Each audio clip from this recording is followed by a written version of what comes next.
Boa noite.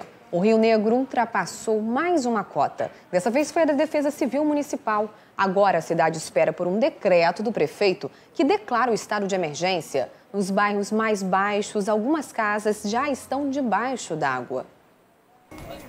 É com muito esforço e ajuda do filho que Dona Sebastiana se equilibra sobre a tábua e empurra o carrinho que garante a única fonte de renda da família. Muito preocupada. Eu fico estressada e fico apavorada. De noite eu não durmo, eu tenho muito medo. E agora não, porque eu botei aquelas tábuas ali, mas antes estava a ponte dessa altura e nós aqui embaixo. Para sair, nós estávamos saindo por dentro d'água nos carrinhos, porque a gente trabalha com salada de fruta. A casa dela não está alagada ainda, mas a realidade de alguns vizinhos é bem diferente.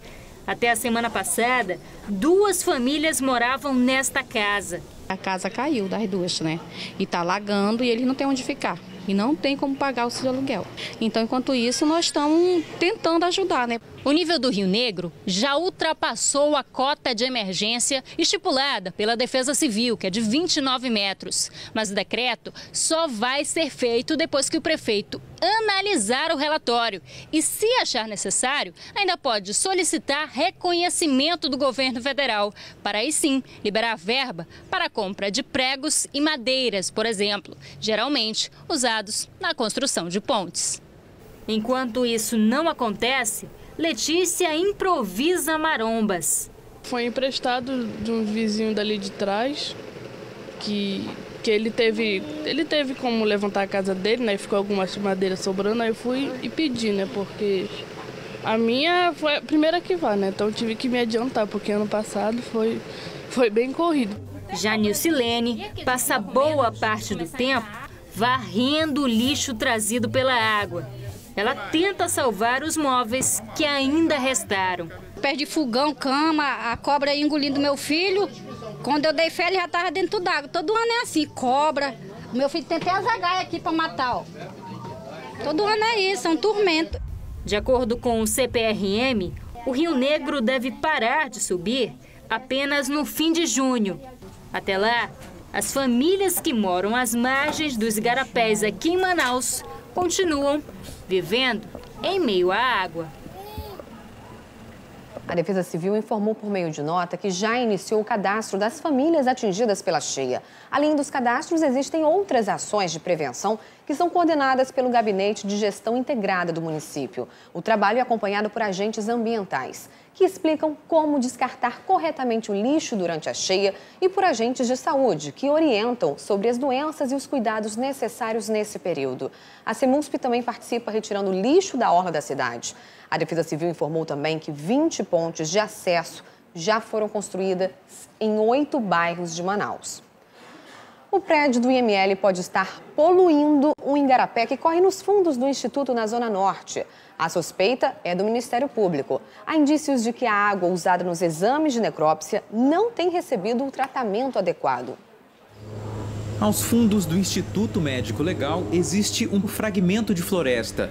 Quem mora ali conta que a mata esconde um pequeno igarapé. Descer daqui direto aí, vocês vão sair lá. Já foi lá? A água é limpa lá? Você já foi lá?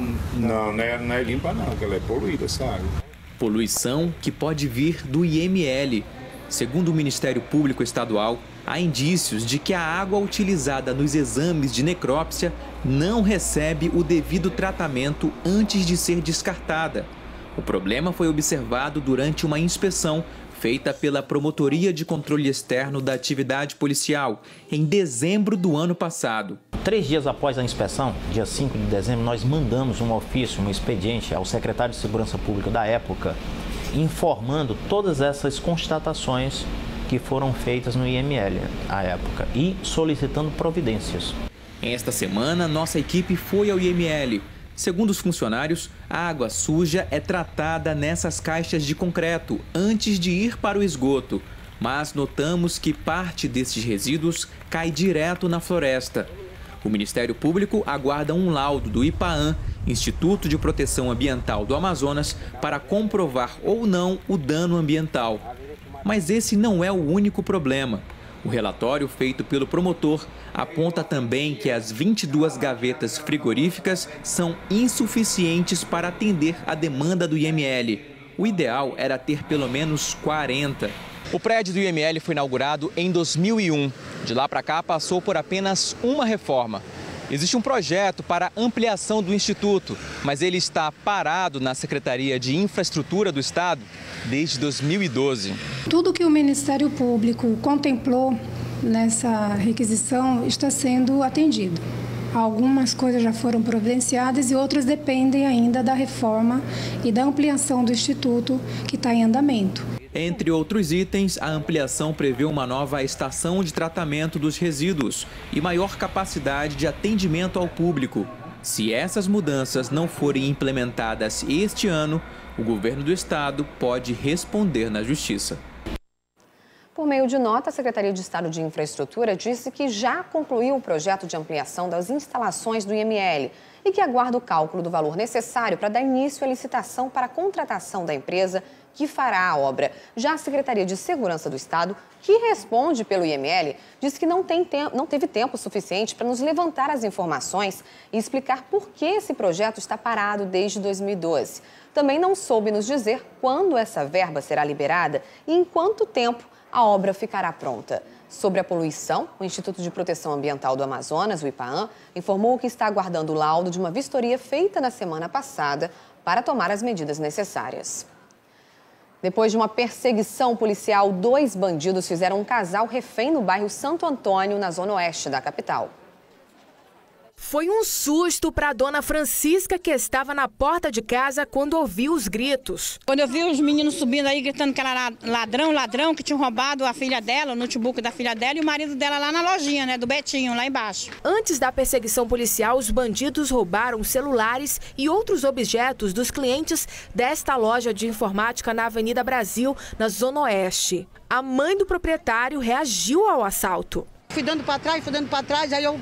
Quando chegou perto da vidraça, eu dei uma porrada bem segura, que quase quebra, né, o vidro. Aí me agarrei com o cara, né, me agarrei com o branquinho. Aí quando eu me agarrei com o branquinho, o outro com o revólver, e eu fiquei dançando com o cara, né, e o cara querendo me atirar. Aí ele se apavorou, porque já estava chegando gente, aí saiu nós 3. Ele virou ainda para dar um tiro em mim, eu peguei essa placa, né, a placa, e fiquei... Proteção. E fiz proteção com a placa. Os assaltantes chegaram de moto, mas fugiram a pé assim que a polícia foi acionada. Para se esconder, a dupla entrou nesta casa, mas foi atacada pelos cães. Então, eles pularam para outra residência e renderam um casal com revólver e faca. Os bandidos ainda ficaram 30 minutos dentro da casa até a chegada dos policiais. Uma das vítimas ainda está muito abalada e não quis gravar a entrevista. A dupla foi presa em flagrante e levada para o 5º Distrito Integrado de Polícia. O proprietário da loja assaltada foi junto para registrar a ocorrência. E agora, além do prejuízo, ele teme ser assaltado outra vez. Eles já foram presos, mas para vocês isso não basta? Não, porque supostamente eles falaram lá dentro que eles iam voltar lá na loja. O medo é esse? O medo é esse mesmo. Olha, é importante reforçar aqui a recomendação das autoridades policiais de nunca reagir a um assalto.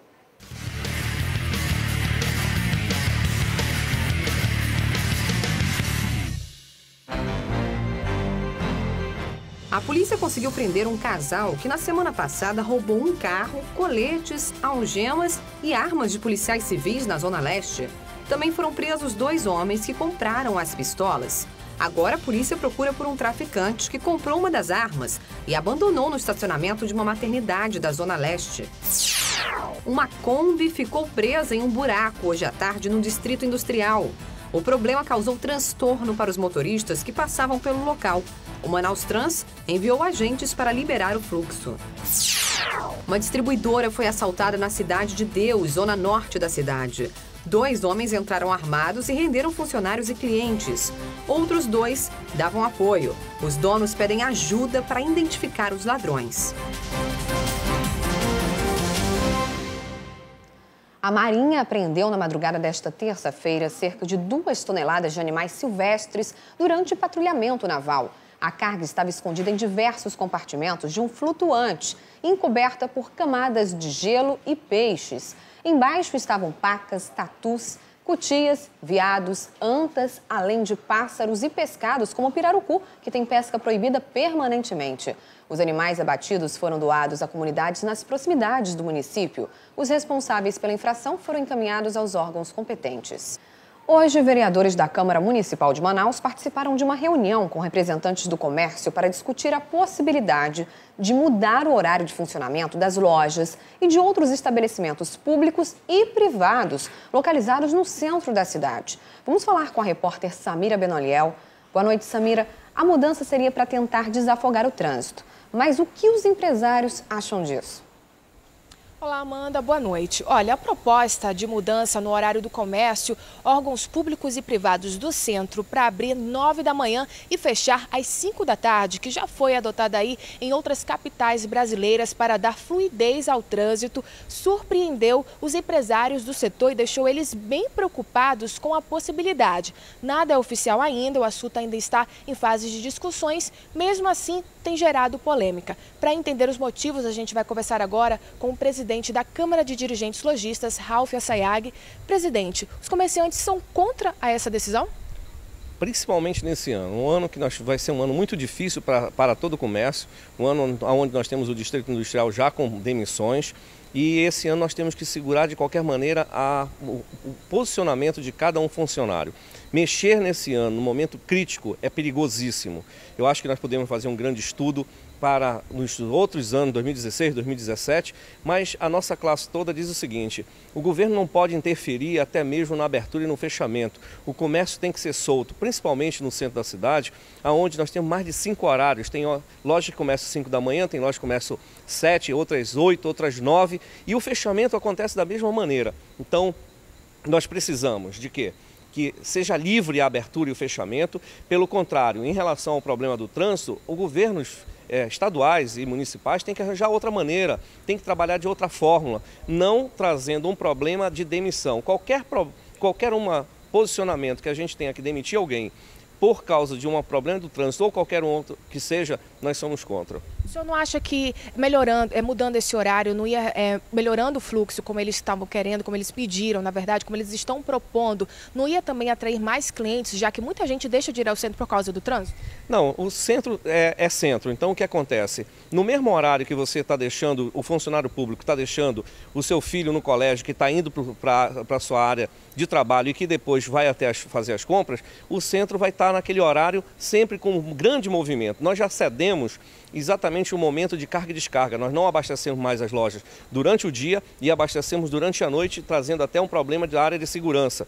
Mas mesmo assim nós cedemos porque era justo. Agora o que a gente vê é que a própria prefeitura, o governo do estado, tem que fazer outras maneiras mais inteligentes de resolver o problema do trânsito e não trazendo o problema para dentro do comércio, onde nós fizemos o nosso dever de casa, onde nós empregamos 385 mil pessoas de carteira assinada, onde nós abrimos 600 lojas no final do ano do 2014 e nós estamos fazendo o dever de casa. Então não é justo nós sermos penalizados, principalmente botando regras e normas de abertura e de fechamento. Qual foi o posicionamento de vocês hoje na reunião com os vereadores? Nós tivemos lá 12 vereadores, nós tivemos lá o presidente da Câmara também, o vereador Wilker Barreto, onde nós mostramos que nós não poderíamos estar cedendo dessa forma, porque o problema ficaria muito maior no nível de demissão, e ele entendeu isso. Ok, muito obrigada. Está aí o posicionamento do comércio. Volto com você, Amanda.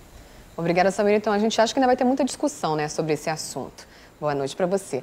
E os radares que monitoram a velocidade dos carros aqui em Manaus estão desligados. Isso porque o contrato que a prefeitura tinha com a empresa que cuidava dos corujinhas venceu. Até que uma nova licitação seja feita, o Manaus Trans vai fazer o monitoramento com apenas 2 radares móveis. Há 2 meses, os 36 radares espalhados pela cidade não estão funcionando. Os motoristas desaprovam. Muitos não respeitam o trânsito, né? Com radar, mais respeito. Fica muito a mercê, né? Do que as pessoas querem fazer, né? O contrato com a empresa Consladel, responsável por operar os corujinhas, venceu no dia 8 de março. Desde então, Todos os radares da cidade estão desligados e devem continuar assim até que o novo processo licitatório seja encerrado. Enquanto isso, as fiscalizações são feitas com radares móveis, que ficam nos mesmos lugares que os corujinhas antigos. O procedimento para o radar móvel não é você ficar muito tempo no mesmo lugar, é você fazer a rotatividade dele. Então, essa equipe vai fazendo os diferentes pontos para que o condutor justamente não saiba onde ele está. São apenas 2 aparelhos para monitorar uma frota de mais de 600 mil veículos. E menos aparelhos representam menos multas. Acaba havendo uma diminuição da arrecadação. Bom a gente enfatizar que a arrecadação das multas de trânsito, elas são utilizadas para a parte operacional, para o combustível, para os veículos, para o fardamento dos agentes, para os equipamentos da parte operacional, para a sinalização viária que é feito e para os materiais de educação de trânsito.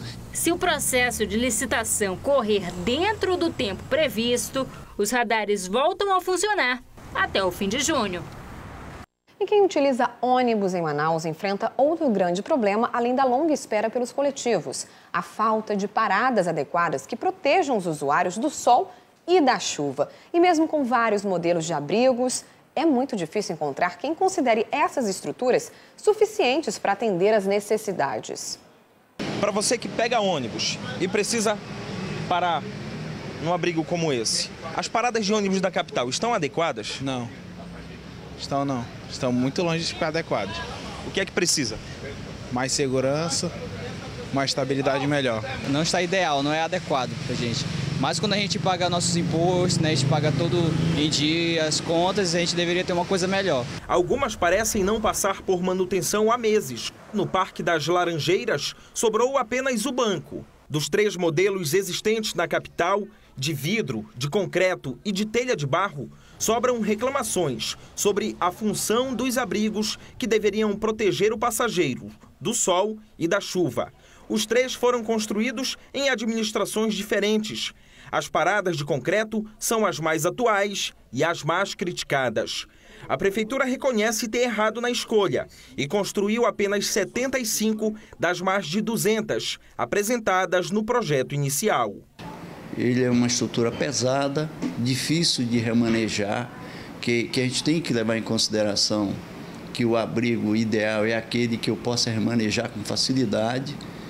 A tendência é a gente ir para uma padronização, agora não esquecendo que a gente pode, através da propaganda, conseguir, como tem esses de vidro hoje, eles o município não gasta nem na implantação nem na manutenção. Então nós temos que abrir uma nova licitação e buscar um abrigo apropriado para a cidade dentro dessas condições. Números da própria Superintendência Municipal de Transportes Urbanos mostram que em toda a capital existem 3.200 paradas de ônibus. Mas aquelas onde há algum tipo de proteção para o usuário não representam nem a metade desse total. Do lado oposto, 2.075 não tem nenhum tipo de proteção para quem precisa usar o transporte público na capital. A superintendência diz que isso é até normal. Isso porque quem pega o sentido bairro-centro precisa mais do abrigo. O fluxo é maior. Geralmente, segundo a SMTU, quem vem do centro para o bairro apenas para e depois segue para casa. A população não concorda, reclama e a SMTU apresenta uma nova justificativa. Todos os dias eu recebo pedidos aqui. Infelizmente, não todos são viabilizados em função do espaço. E não só o espaço. Quando a gente vai pôr um abrigo, muita gente não quer que ponha na frente da sua casa. Principalmente a área de comércio. Então, é uma coisa difícil de fazer, mas a gente, todos os dias, toda semana, está implantando abrigo. Quem precisa do transporte público, resta sonhar com um abrigo digno. Eu acho que eles deviam melhorar mais, entendeu? Fazer um abrigo melhor para as pessoas, entendeu? No sol também, aquilo lá não se cobre de nada, aquelas paradas onde tem o vidro ali, que nem aquela do Amazonas Shopping ali, parada ali não funciona não. Então, se tivesse de escolher entre parada de vidro, de concreto ou de telha de barro, sua escolha? A de barro, protege mais, tanto do sol quanto da chuva. A campanha de vacinação contra a gripe está no fim. Se você ainda não se imunizou, ainda não levou sua criança para tomar a dose, é bom se apressar. O prazo encerra depois de amanhã, sexta-feira. Quem tem mais informações é a repórter Samira Benoliel. Samira, relembra pra gente quem tem direito à vacina gratuitamente. Amanda, crianças de 6 meses a 5 anos, pessoas com 60 anos ou mais, trabalhadores da área de saúde, indígenas, gestantes, mães que deram à luz até 45 dias depois do parto, detentos, funcionários do sistema prisional e pessoas portadoras de doenças crônicas, como diabetes, por exemplo. É importante lembrar que a vacina é segura e previne complicações e casos graves da gripe. Ela protege contra os 3 subtipos do vírus da gripe determinados pela Organização Mundial de Saúde, como o vírus A, H1N1, H3N2 e influenza B. O período de maior circulação da gripe vai de maio a agosto. Depois da vacinação, o corpo leva de 2 a 3 semanas para gerar os anticorpos necessários para a proteção.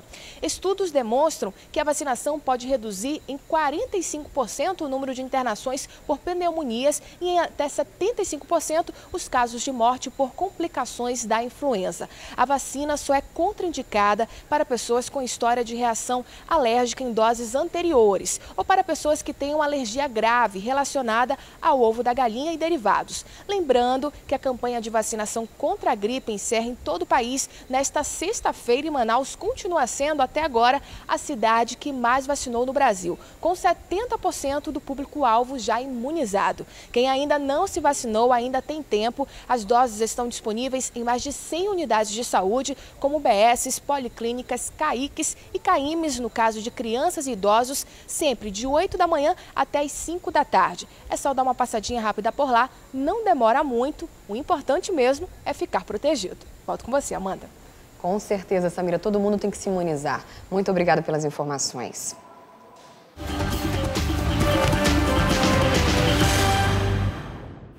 E agora futebol. A penúltima rodada do Campeonato Amazonense começou hoje. Manaus e Operário se enfrentaram na Ubra num jogo tenso. A repórter Débora Holanda tem mais informações. O jogo por aqui foi muito nervoso. O que se viu dentro de campo foram muitas faltas, brigas e cartões. No total foram 6 cartões amarelos, 1 vermelho, sem contar com o técnico do Operário, Fernando César, que também foi expulso no segundo tempo. No primeiro tempo, nada de gols e poucas chances. Já no segundo tempo, os times voltaram com mais gás. Célio ainda bateu um pênalti, mas incrivelmente a bola foi direto para a trave. E quando o jogo ia terminando nos 48 minutos do segundo tempo, Bruno Silva aproveitou a oportunidade e mandou a bola para dentro. Manaus 1, Operário 0. Débora Holanda para o Craque na TV. E agora à tarde, mais 2 jogos. Em Borba, o Princesa venceu o Nacional Borbense por 4-1. Em Taquatiara, o Penarol venceu o Rio Negro por 1-0 e se mantém vivo na briga pela classificação. O principal adversário do Penarol é o São Raimundo, que joga daqui a pouquinho, às 8 da noite, na Colina, contra o Iranduba. No último fim de semana, 13 atletas de taekwondo disputaram um campeonato brasileiro e trouxeram na bagagem 9 medalhas para o Amazonas. Mas eles nem tiveram tempo de descansar, porque já estão de olho em outra competição. No bairro Nova Floresta funciona a Associação Juruá, um projeto social de taekwondo que atende cerca de 100 crianças e adolescentes que antes ficavam nas ruas. O menino às vezes fica pela rua, não tem apoio de ninguém. O que eu acredito que muitos precisam é de uma oportunidade dessa. E por aqui surgem muitos talentos. Dá para perceber isso olhando a coleção de troféus e medalhas dentro da academia. No último fim de semana, em São Paulo, 9 atletas voltaram com medalhas. 1 de bronze, 4 de prata e 4 douradas. E com mais um troféu importante, o ouro por equipe. Com todo o esforço da minha equipe aqui que estão presentes, consegui lá fazer 2 lutas e conquistei o primeiro lugar. E embora o nível dos atletas seja bem grande, é outro nível, bem diferente daqui de Manaus, lá foi trabalhoso, mas consegui vencer. A Nádia foi uma das mulheres que representaram o estado. Voltou com uma prata, mas nem dá tempo de comemorar. Os treinamentos continuam pesados para o próximo desafio dessa turma, o Open Roraima, que acontece em julho. Isso agora eu estou treinando para Roraima, e com certeza essa competição está mais próxima e vai precisar de mais treino ainda do que para de São Paulo. Segundo o mestre Geraldo, até lá vai estar todo mundo prontinho para continuar representando muito bem o Amazonas. O Open Roraima é muito forte também lá, porque vem outros países também para lá, os próximos, Venezuela, né? E eles são muito fortes também e a gente vai procurar fazer a diferença lá também. Com a expectativa de vida aumentando no Brasil, surgiu um novo mercado de trabalho, o do cuidador de idoso. E apesar do amor e carinho serem fundamentais para exercer a função, existem técnicas para cuidar dos nossos velhinhos. E por isso mesmo, muita gente busca se qualificar para atender a demanda. Elas se conheceram no hospital quando Francisca foi contratada para fazer companhia à dona Raimunda. E o que iria durar apenas alguns dias já completou 2 anos. O carinho entre as duas revela uma relação quase de parentesco. Eu já tenho amor nela, tenho carinho nela, em todos eles, né? São, assim, eu convivo com eles mais do que a minha família, que eles me tratam muito bem. Paciência e cuidados são alguns requisitos que essa turma garante ter. Por isso, resolveu apostar em uma ocupação que vem ganhando espaço no mercado, a de cuidador de idosos. Estou fazendo curso de enfermagem para a parte da manhã e o curso ele traz bastante benefício para a gente, quem quer exercer como na área de saúde, principalmente como cuidadores de idosos. Para atender a demanda que só aumenta, a Escola Municipal de Serviço Público abriu uma turma com 90 vagas, que foram preenchidas no primeiro dia de inscrição. O sucesso foi tanto que surpreendeu até a direção. A coordenadora já estuda medidas para distribuir essas vagas.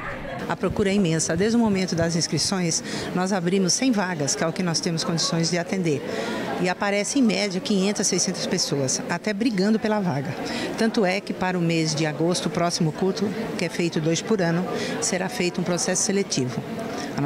A nossa diretora tem pedido para a gente, vamos fazer um processo seletivo para selecionar melhor essas pessoas desde o momento da inscrição. Maria Rosa viu o anúncio do curso no jornal e resolveu arriscar. Aqui, os alunos aprendem como lidar com os desafios do dia a dia, as limitações, além do trabalho de higiene e saúde. A gente aprende da enfermagem, da geriatria, odontologia, na saúde bucal, a gente está tendo aula hoje, bem explicado. Desde 2013, o Congresso Federal discute os direitos do cuidador de idoso. Mas, enquanto nada é definido, os contratos são regidos com base na lei das domésticas. Há 20 anos, Lana Magalhães trabalha nessa área e agora decidiu se qualificar para garantir direitos como carga horária de 44 horas semanais, férias e 13º. E depois de tanto tempo, procurou especialização por quê? É justamente para que a pessoa que nos contrate, qualquer um de nós, ela possa ter respaldo, né? Ele possa ter uma garantia de que o trabalho vai ser feito com qualidade, né? E vai ser bem feito. Com certeza a pessoa que nos contratar não vai ter motivos para queixa. E agora a gente traz uma dica de uma exposição de fotos num shopping da zona centro-sul de Manaus. O que chama atenção nesse evento é o tema, o câncer de mama. As imagens foram exibidas em diversos países ao longo de 9 anos e captam emoções vividas por guerreiras e guerreiros em cada momento do enfrentamento do câncer. Tudo abordado com muita sensibilidade, apesar da seriedade da doença.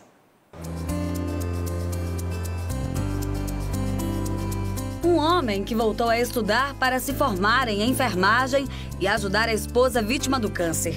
Essa é só uma das mais de 50 histórias contadas na exposição de peito aberto que está em Manaus. Cada foto traz o resumo da história dessas pessoas que enfrentaram e venceram o câncer. Essa exposição já esteve presente em diversas cidades do Brasil e já foi visitada por 8 milhões de pessoas. O projeto surgiu há 9 anos e foi idealizado pela jornalista Vera Goric, que durante muitos anos escreveu sobre moda e beleza.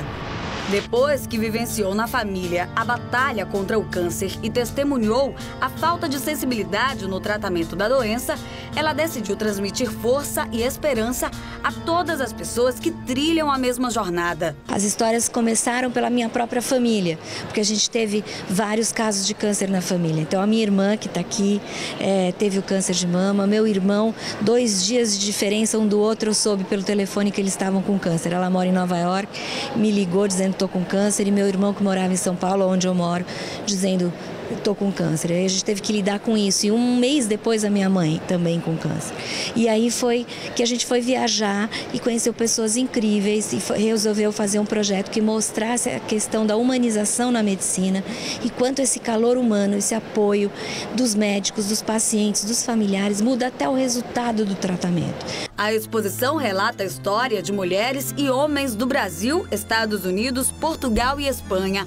O fotógrafo foi o próprio marido de Vera, Hugo Lenzi, que a cada clique mostrou que mesmo as experiências mais difíceis podem oferecer uma oportunidade de crescimento e superação. Elas, depois de 2 minutos, tiravam a blusa, mostravam a cicatriz e daí levavam um susto, diziam: nossa, o que será que está acontecendo, né? Meu marido nunca me viu nua depois da operação. Meu terapeuta vai querer me matar, porque eu nunca falei isso para ele em 10 anos de tratamento, né? Mas não era eu, era a câmara, era elas se enxergando mais profundamente a própria alma delas, né? E eu sendo o veículo para extrair isso e tentar mostrar isso da forma mais bonita possível. Em um passeio de 20 minutos pela exposição, é possível conhecer essas pessoas que transmitem por meio de um sorriso exemplos de vida. O que você achou da exposição? Eu gosto muito das histórias onde as pessoas se superam, especialmente quando se superam de uma doença. Isso me ajuda. Eu estou achando muito bom, assim, comovente, né? E também a gente sente uma sensação assim de que vale a pena lutar pela vida.